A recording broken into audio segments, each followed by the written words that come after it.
The show opens up as a man named Michael wakes up in the desert feeling disoriented and uncertain of his location. Suddenly, he hears the sound of a gunshot and barking dogs. Looking up, he witnesses a group of armed men chasing an elderly man. Determined to help, Michael rushes towards the old man and carries him to a nearby cave. Sadly, the old man has also been shot, and with his last breath, he asks Michael to conceal his body and inform someone named 554 that he managed to escape. Although Michael doesn't comprehend the meaning behind the request, he proceeds to bury the body before embarking on his unknown journey. After walking for some time, Michael arrives in an unnamed village and hails a taxi, requesting to be taken to a train station. However, the driver named 147 appears confused and explains that his services are limited to local destinations. Unable to grasp the situation, Michael abruptly exits the moving cab and enters a crowded nightclub. There, he approaches a woman and seeks her assistance. But before they can engage in further conversation, the sound of barking dogs startles Michael, prompting him to flee. Outside, he coincidentally runs into the same cab, and this time, Michael instructs driver 147 to take him to 554. Surprisingly, the driver understands this and takes him to a young waitress at the Solar Cafe. Upon entering, Michael follows the old man's instructions and informs the waitress that he has successfully escaped. In response, the waitress identifies the old man as 93, but hesitates to disclose any additional information as she wishes to avoid involvement in any potential trouble. Suddenly, the armed pursuers and barking dogs reappear, prompting Michael to run upstairs. With no other means of escape, he breaks a window and jumps onto a ledge. At that moment, he notices a man wearing a hat, casually tossing an object in his hand. The next second, Michael suddenly loses consciousness and falls from the ledge. After some time, he wakes up in the village hospital and discovers that the doctor treating him is none other than the woman he encountered at the nightclub, referred to as Dr. 313. Curious about his situation, Michael inquires about what's happening, and she advises him to accept the reality around him. Before being discharged, Michael is brought to meet the same enigmatic man wearing a hat. His name is Tu, and he seems to be the one who controls the village. Michael demands that he be taken to the American consul, which can transport him back to New York.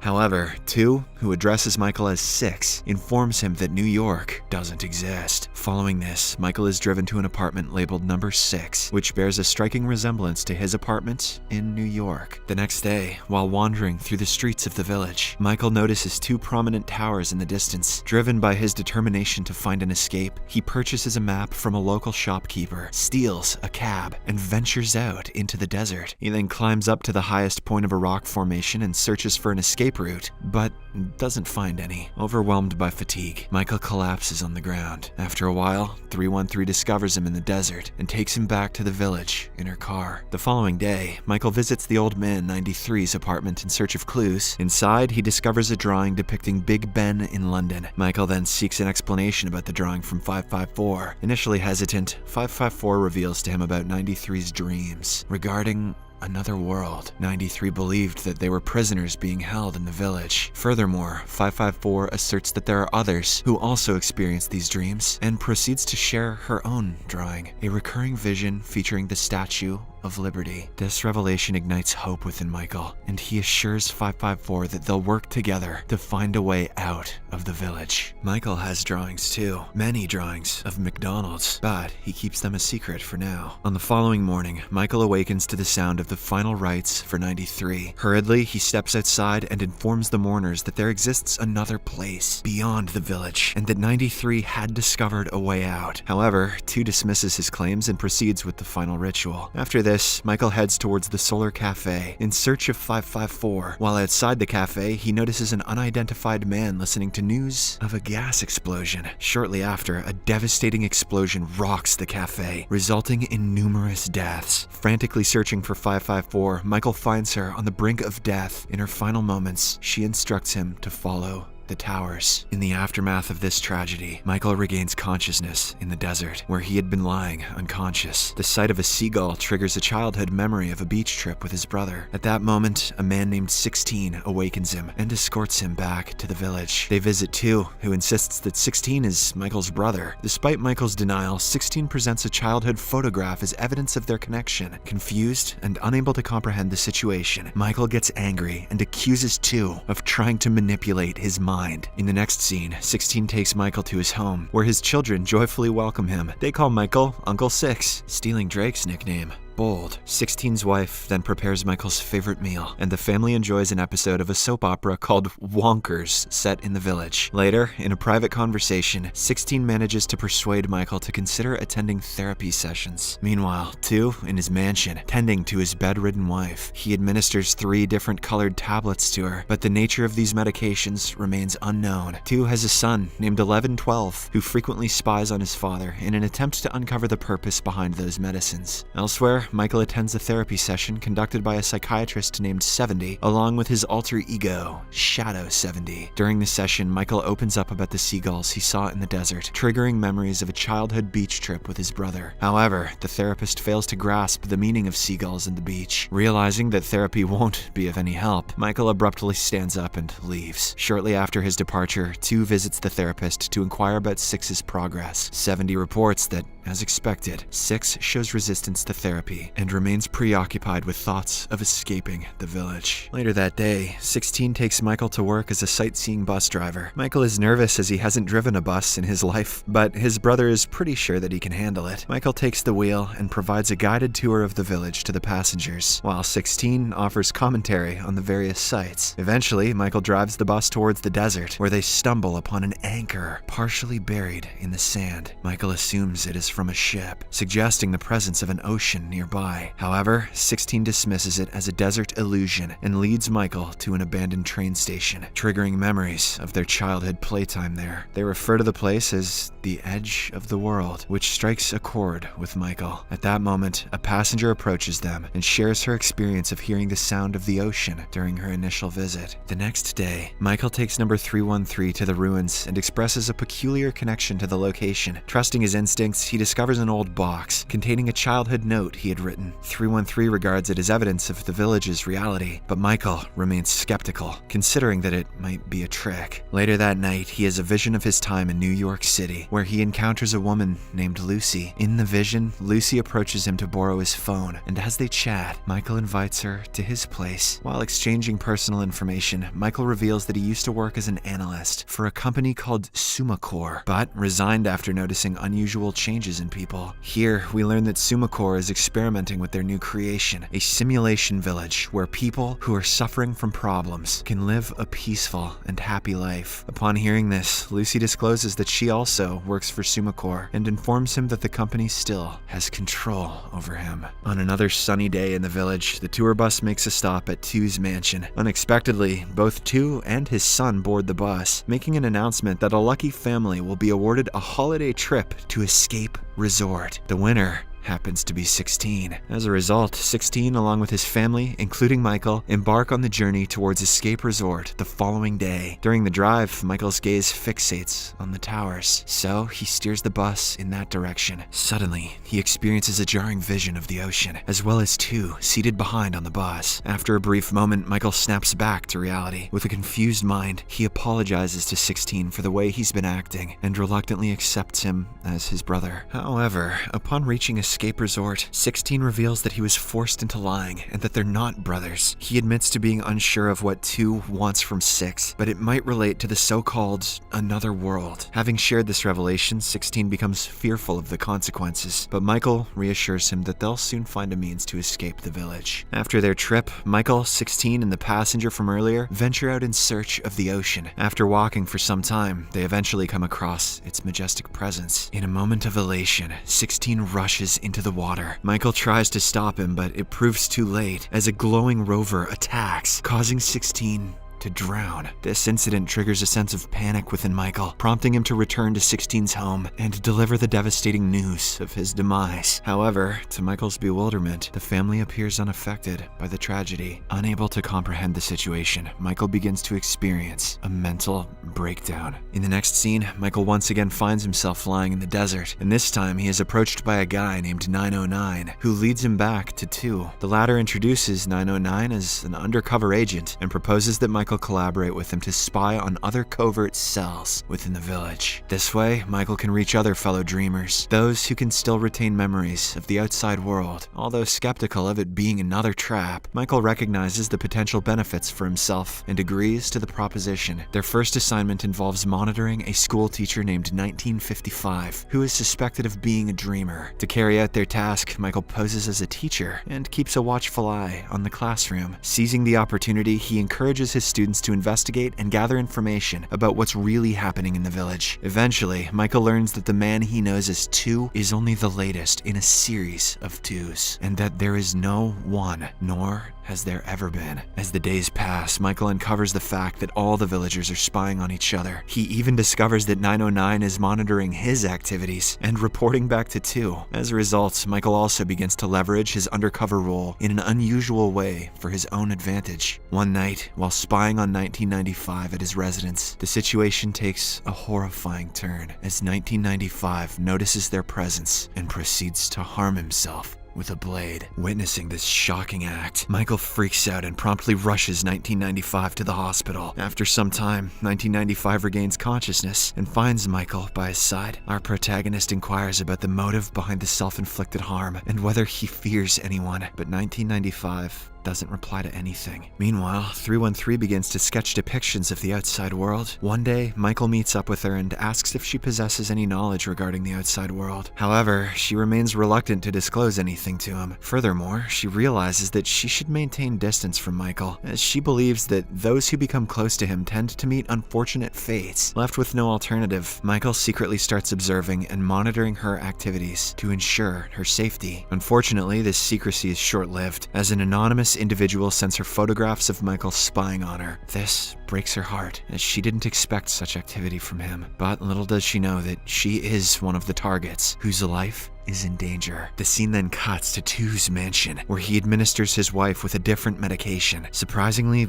reviving her from her coma. The couple engages in a brief conversation about the duration of her coma and about their son. Not long after, 2 once again renders his wife unconscious with a spiked glass of wine. Later that night, their son, 1112, covertly enters a bar to rendezvous with 909. Here, it's revealed that 1112 is, in fact, homosexual, and the 2 of them are having a secret affair. Unbeknownst to them, Michael discreetly observes their encounter from a distance. The next day, 2 assigns Michael a new mission to monitor 909, as his recent behavior has raised suspicions and casts him as a potential suspect. Subsequently, Michael visits 909's place and discovers that 1112 is present there as well. He confronts them, questioning whether they were the ones who sent the spying pictures to 313. When the pair hesitates to answer, Michael resorts to blackmail, forcing them to keep 313 out of all of this, or else he'll expose their secret relationship. However, Michael remains oblivious to the fact that 313 is already held captive in a dark tunnel alongside other dreamers. Later, 1112, who fears being exposed, brutally kills 909 by stabbing him, and not the way he typically does. Shortly after learning of 313's abduction, Michael swiftly rushes to her aid, heading towards the tunnel where people are treated or engulfed by a radiant rover. Within the tunnel, he comes across a young girl named 1100, who assists him in locating 313. It's then revealed that 1100 is one of the students from the village school who had been spying on both 6 and 2. This is why she had also been locked up here. But luckily, the trio successfully navigates their way out of the tunnel. The scene then flashes back to the past, where Michael is conversing with Lucy. During their discussion, Lucy reveals that the people Michael observed undergoing unusual changes are the ones being transported to the village world. She further asserts that Michael himself is on the brink of experiencing the same fate. Offended by her words, Michael asks her to leave him alone. Before departing, Lucy writes her contact number on his table, urging him to reach out if he ever needs assistance. After some contemplation, Michael realizes that Lucy is the only person who can offer him help, prompting him to make a call. Surprisingly, her phone rings just outside his door. Upon checking, he discovers Lucy lying unconscious on the floor. He then helps her to get up and takes her back to his room. As she regains consciousness, the 2 end up getting sexy time for real. Back at the present, Michael awakens in his house only to discover a news announcement regarding his appointment with the Modern Love Bureau, where he will be matched with an ideal soulmate. Additionally, he finds an appointment card placed outside his door. Curious, Michael visits the bureau, where he is paired with a blind woman, labeled as 415, who exactly resembles Lucy. His soulmate is blind. Hard not to be offended by that. Following this arrangement, moment, the new pair meet at a restaurant to get to know each other better. Michael knows that she is Lucy, but 415 has no recollection of life outside the village. Nevertheless, she appears to enjoy Michael's company in their first meeting. After conversing for a while, Michael invites her to his place, the same way as he had done in the past. At home, as they're about to share a kiss, Michael suddenly experiences a vision of their past intimacy, which unsettles him. In response, he inadvertently refers to her as Lucy, causing her to get angry and abruptly leave. Elsewhere, 1112 steals 3 differently colored medications from his father's safe and brings them to 313, asking her help in determining their purpose. After conducting an examination, 313 reveals that one of the pills is a sleeping tablet, while the contents of the other 2 remain unknown, probably for headaches and also boners. At the driver 147's residence, Michael enjoys a drink with the family. Shortly after, they discover a deep, dark hole in their garden. Uncertain about its nature, 147 quickly reports it to the relevant authorities. In the midst of their concern, 147's young daughter cycles towards the hole and tragically falls into it. Wondering if 2 can help, Michael rushes to inform him of the devastating incident. However, 2 dismisses the hole as a mere anomaly due to weather conditions. It becomes evident that mysterious, similar holes have appeared in other parts of the village as well. As a measure to address this issue, pigs are distributed to residents, as their breath is believed to stabilize the atmosphere. Okay, that was the moment. I don't know what the hell's going on in this show. Hole-sniffing pigs? What? Later, Michael and 415 are brought to the clinic, where 313 is instructed to proceed with the process of genetic manipulation. 313 is hesitant as she has feelings for Michael, but she is forced to comply because 2 can punish her for being a dreamer. Here, it is revealed that new couples are formed via gene alteration, initially making them fall for each other. The scene then cuts to a wedding ceremony of Michael and 415. In an attempt to prevent the marriage from taking place, 313 approaches Michael and kisses him in front of everyone. This act shatters 415's heart, leading her to flee from the wedding venue. Michael follows her to console her, and during this, it suddenly dawns on him that 415 was simply pretending to be blind. No way she heard the kiss. Enraged, he presses her to reveal her true identity, and the latter finally confesses that she is Lucy. It turns out that Lucy is aware about the ongoing connection between the real as well as the village world. She further reveals that 2 brought her to the village for only one mission. She had to fall in love with Michael and then break his heart. However, she now expresses relief that he has been freed from her manipulations. Devastated by this revelation, Michael leaves the venue and walks back home. Along the way, he notices 147 standing near the mysterious hole, contemplating jumping into it in search of his daughter. Worried, Michael approaches the poor man and urges him to remain strong for his wife, even though their daughter is no longer with them. He then pulls 147 away from the hole and offers a comforting hug. Moments later, Lucy suddenly appears from behind and plunges into the mysterious hole. Filled with grief, Michael screams at the gates of 2's residence, vowing to seek revenge for 415's death. Across the street, another man bearing a striking resemblance to Michael observes him closely. That night, 313 awakens from a nightmare, only to find 6 sitting on her bed. He questions her about why she kissed him at the church, and she confesses that she couldn't resist the impulse. 6 then proceeds to kiss her, but she is overwhelmed by more visions, causing her to abruptly stop. The very next day, Michael visits 313 at the clinic and expresses his sorrow over the loss of 415. This puzzles 313, as she wonders why he didn't seem concerned about 415 the previous night. Confused, Michael denies having been at 313's place the night before. He then approaches 147, but the latter also walks away from him, stating he doesn't want to fight him again. Confused and worried, Michael returns home, only to find his place in disarray. These events intensify his stress as he struggles to comprehend the unfolding situation. Later on, Michael attempts to speak with 147, but at the same time he notices his doppelganger and gives chase. 6 successfully apprehends the duplicate within a building, where they engage in a brawl. Here, we learn that the duplicate calls himself 2x6.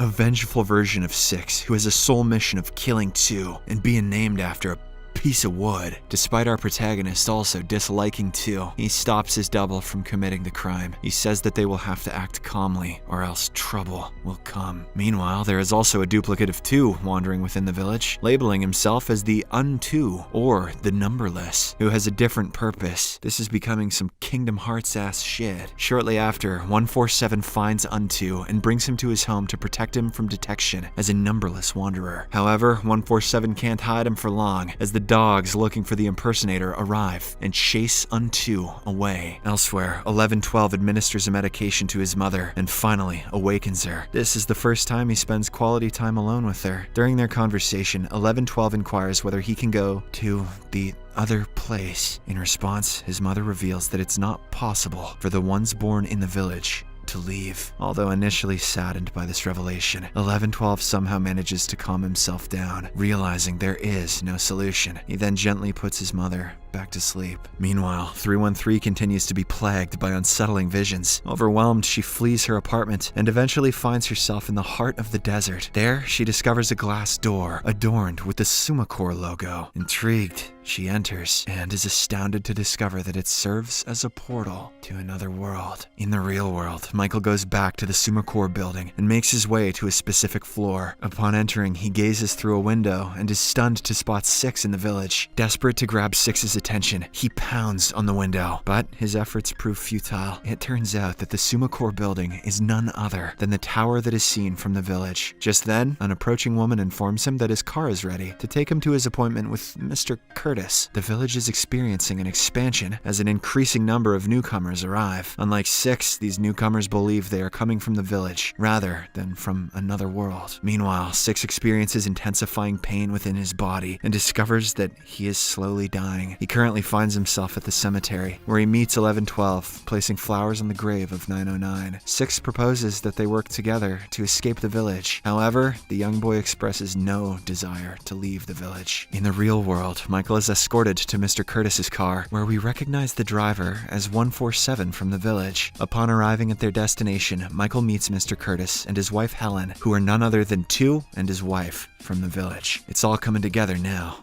Wait, no, it's not. Mr. Curtis explains that the village is an experiment taking place within Helen's mind, and that she has sacrificed herself so that broken people can have better lives. Following this, he takes Michael into the city, showing him the positive impact the village has had on people suffering from various diseases. In an unexpected turn of events, 1112, who feels like a prisoner within the village, enters his parents' bedroom and suffocates his mother to death before committing the unthinkable. Later that day, Two returns home and is heartbroken to discover the lifeless bodies of his wife and son. As a consequence of this event, the village begins to experience a surge in mysterious holes that threaten to engulf its inhabitants. The following day, the villagers assemble for the funeral of 1112. Six also attends, and miraculously, his sickness has disappeared. Six implores Two to release the villagers before they fall victim to the destructive holes tearing the village apart. In response, Two unveils a version of the truth, acknowledging that they're all prisoners. He reveals that the only means to close the holes is for a dreamer to take his wife's place. Hearing this, 313 decides to sacrifice herself to save the other people. She steps forward and takes the 3 different colored pills provided by Two. In addition to this, Two delegates the responsibility of the village to Six, appointing him as number 1. With this, he places a grenade in his mouth. Holy shit. And commits the unthinkable. That's one way to do it, you savage you. In the real world, Mr. Curtis introduces Michael to Sarah, who is the real-life counterpart of 313 from the village. Sarah is in a state of near delusion, grappling with the aftermath of childhood abuse. As 313 consumes the pills in the village, Sarah collapses in the real world, prompting Michael to offer his assistance. In the final scene, we see Michael, who assumes his position as the new head of Sumacore. Meanwhile, Six and a sedated 313 sit together in the desert of the village. Six vows to transform the village into a place of goodness and promise, while 313 sheds a drop of tear from her eyes. Subscribe for more videos like this, turn on notifications, and leave a like to help the channel out. Thank you for watching.